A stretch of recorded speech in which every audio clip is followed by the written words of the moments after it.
Hey there, Reconciled Church. How's it going? Pastor Kevin here with another segment that I like to call From the Cutting Room Floor. Now, basically, if you're wondering what these are, let me give you the gist of it. What they are is I get to, when I write my sermons, I can be long-winded, and so often what happens is I have, say, an extra thousand, I have little sidebars that I go off on, little tangents from time to time.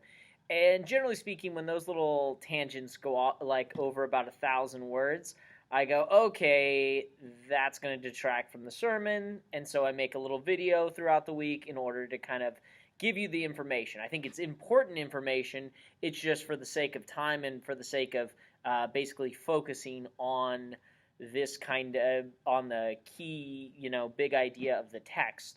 I cut these things. So I make little videos like this from time to time just to kind of give you a little bit of extra info throughout your week. So with that said, I'm excited to kind of get into this one with you guys today. It looks at the idea of Jacob and Esau. So if you were with us this last Sunday, you guys know that we talked about the birth of Jacob and Esau in Genesis chapter 25. And basically, let me give you the rundown of what the story is. Basically, Isaac and Rebekah struggle to have a kid for years. Isaac prays to the Lord, and God allows them to conceive.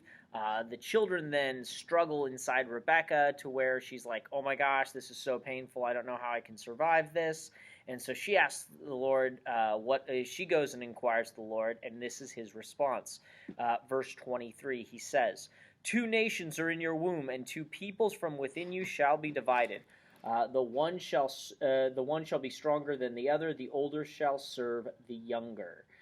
From this, we learn that not only is Rebekah pregnant with twins, but also those 2 twins are going to become 2 nations. Specifically, she has the 2 children, Jacob and Esau, and these become the nations of Israel and Edom. Now, I'm going to kind of swap out the words Jacob and Esau for Israel and Edom, so just kind of keep that in mind as we go along. We are also told there's sort of a reversal of this process. So where it was customary that the firstborn son got like a double portion of the inheritance, and he was sort of would be the obvious successor to take over his father's household and such. Here we read there's a reversal, and we read, the older shall serve the younger. Now, one of the ideas we touched on last Sunday was the idea of partiality. I mentioned the fact that Isaac and Rebekah took favorites in their kids. They showed partiality, and the Bible condemns partiality. In Romans 2:11, we read that God shows no partiality. So God is always against the idea of showing partiality. But then we also found that there's sort of a challenging way in understanding this passage, meaning God has chosen to bless one son, the younger, over the older. And how is that not partiality? Like, it sounds like God is showing partiality. Now, one of the things I mentioned also is that this even becomes more problematic when we get to one of the references of this section in the New Testament, namely Romans chapter 9. So in Romans chapter 9, Paul is lamenting that his people, Israel, have rejected the Messiah. And basically they've turned their backs on the promises of God. Now this creates an interesting dilemma because most of the promises in the Old Testament were written to Israel. The blessings are promised to Israel. Does that mean then that God's promises fail? So if God promised all these things to Israel, and Israel somehow missed the Messiah and missed all the blessings that he brings, does that mean that somehow God's promises fail? That's where we pick up in Romans chapter 9. This is how Paul answers that objection. He says, but it's not as though the word of God had failed, for not all who are descended from Israel belong to Israel. And not all are children of Abraham because they are his offspring, but through Isaac shall your offspring be named. This means that it is not the children of the flesh who are the children of God, but the children of the promise who are counted as his offspring. Okay, Paul's argument here goes like this. There's really 2 Israels here. There's physical Israel, the nation of Israel, the physical descendants of Abraham, But there also is a spiritual Israel, which is made up of those who are the children of God. In other words, those who are of faith. These people, those who are of faith, represent the true Israel, the true children of the promise. But then Paul goes on and gives an example of this. So he's saying, look, the real Israel isn't the nation of Israel. It's those who have faith, those who trust in God. Those are the children, the recipients of his promise. He gives this example then in verse 9. He says, "For this is what the promise said. About this time next year I will return and Sarah will have a son." That's God's promise to Abraham to give Sarah a child. "And not only so, but also when Rebekah had conceived children by one man, our forefather Isaac, though they were not yet born and had done nothing either good or bad, in order that God's purpose of election might continue, not because of works, but because of him who calls, she was told, 'The older will serve the younger.' As it is written, 'Jacob I loved, Esau I hated.'" Okay. Obviously, as I read this, you can see where this is a problematic text, so to speak. We hear that God hated someone, and we're so prone to hearing God talk about the things He loves that when we hear something like God says, "I hated someone," we go, "Whoa, whoa, whoa, whoa! What's going on there?" And rightfully so. Don't get me wrong. When the passages like these should stop us in our tracks, and we should start to ask, what's the deal here?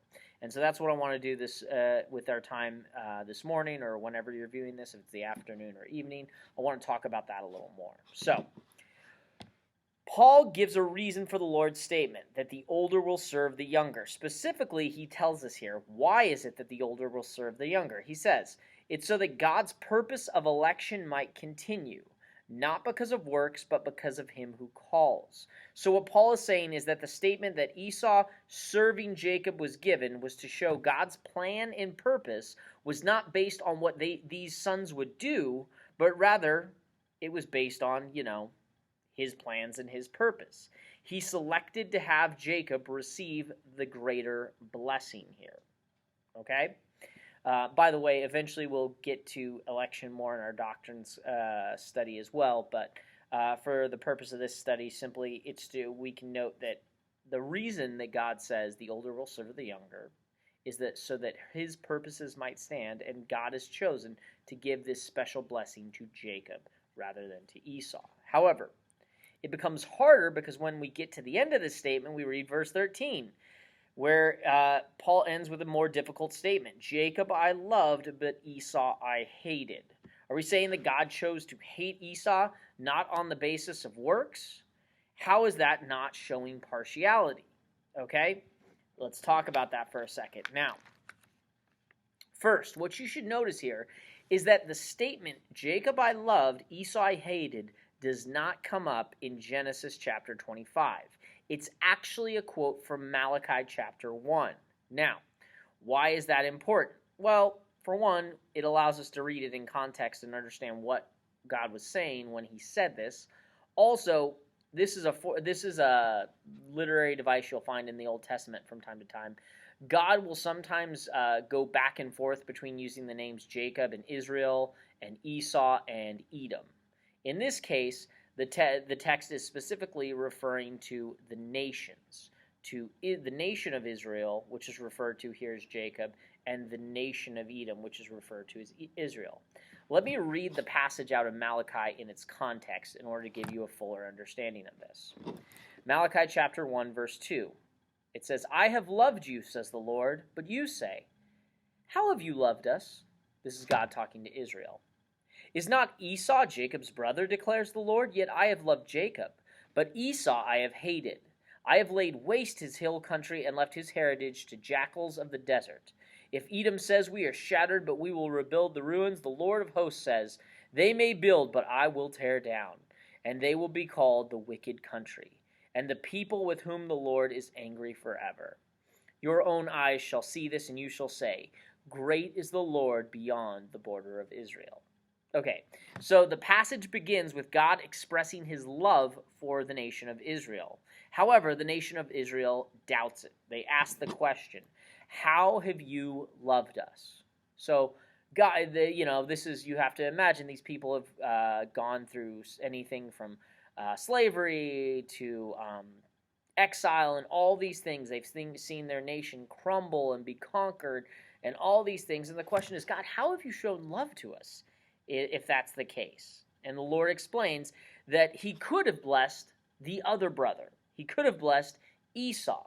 He could have shown his blessing to the nation of Edom instead of showing his blessing to the nation of Israel, represented by Jacob here.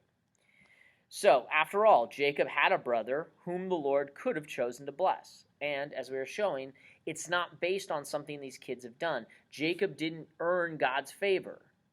Esau didn't earn God's favor. Both of them were really crummy kids, as we looked at in our study, and as we'll see as we continue in our study of Genesis. Neither of these kids are worthy of God's blessing. Rather, he simply chose to bless one of them in spite of who they were. So, God says, look, I chose to bless you instead of Edom. And he explains.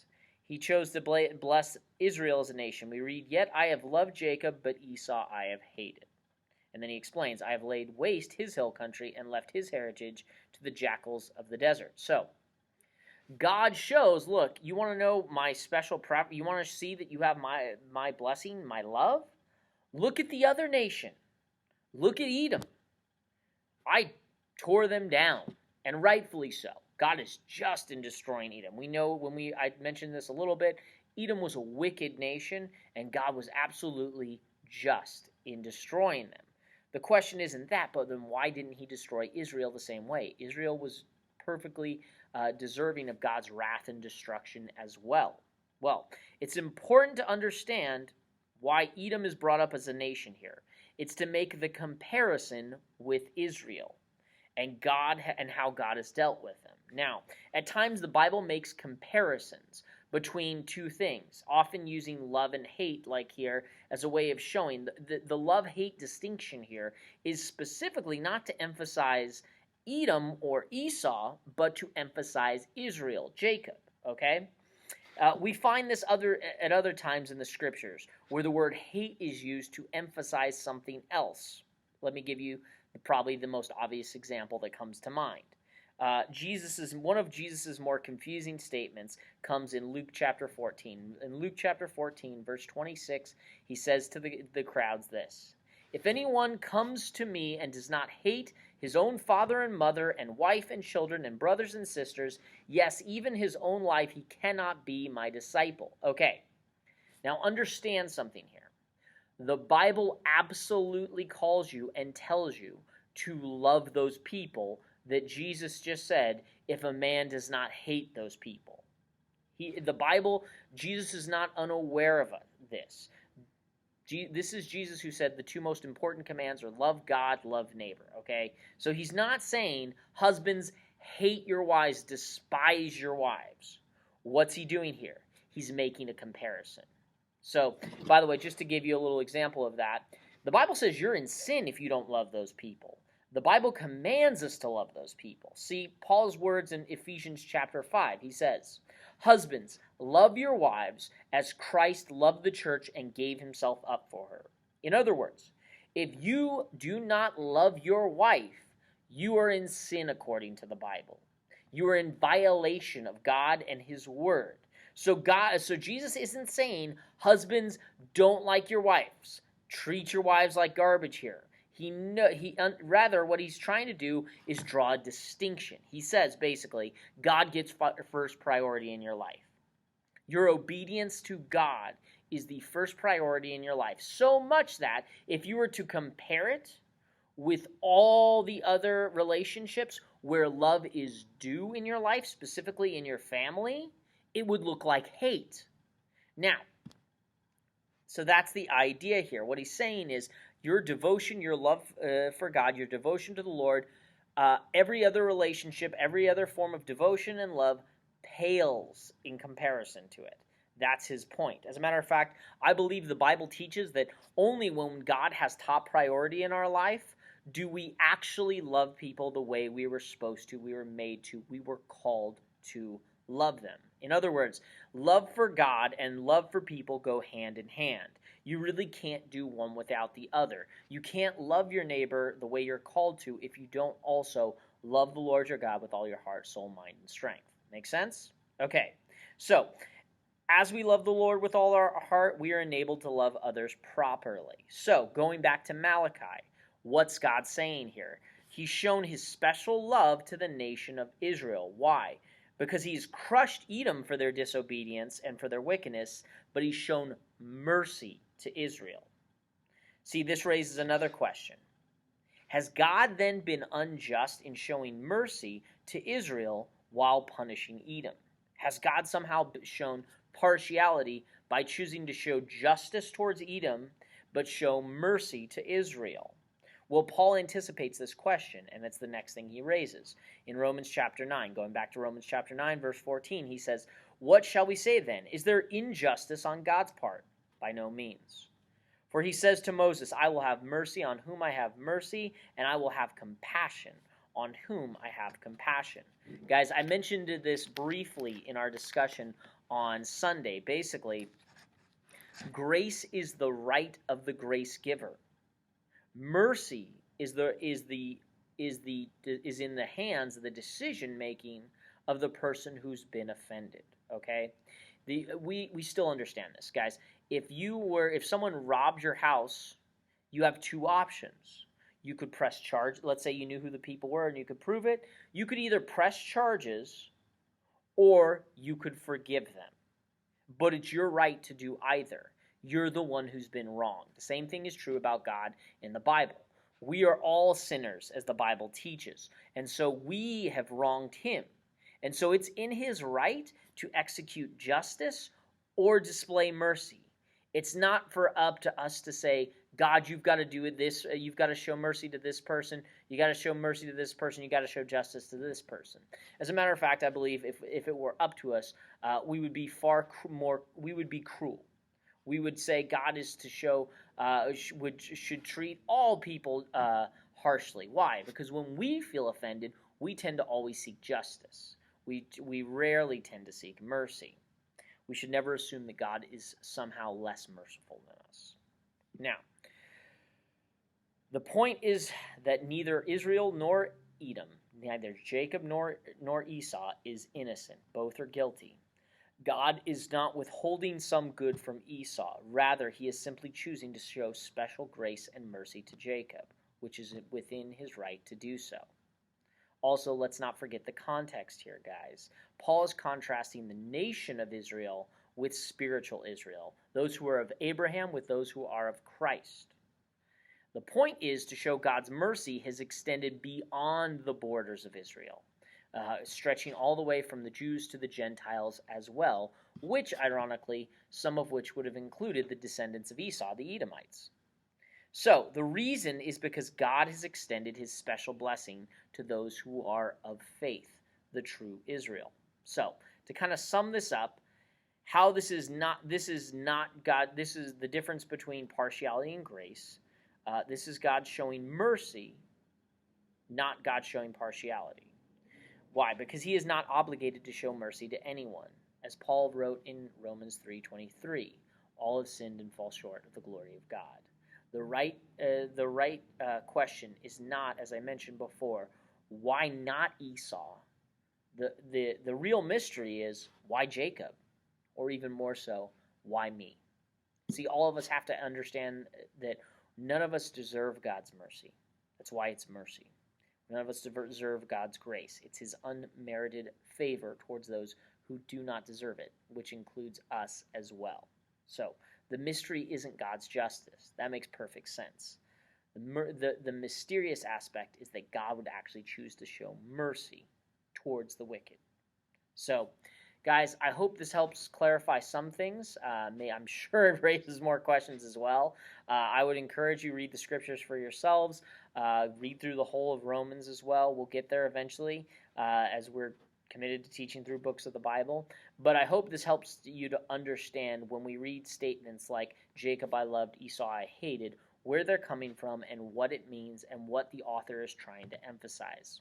So, as you can see, this is going at about 20 minutes long. no one wanted to sit through an extra 20 minutes of my sermon, so this is why I made it for the video. Guys, love you. See you Sunday. Have a great week, and I will be back with you soon.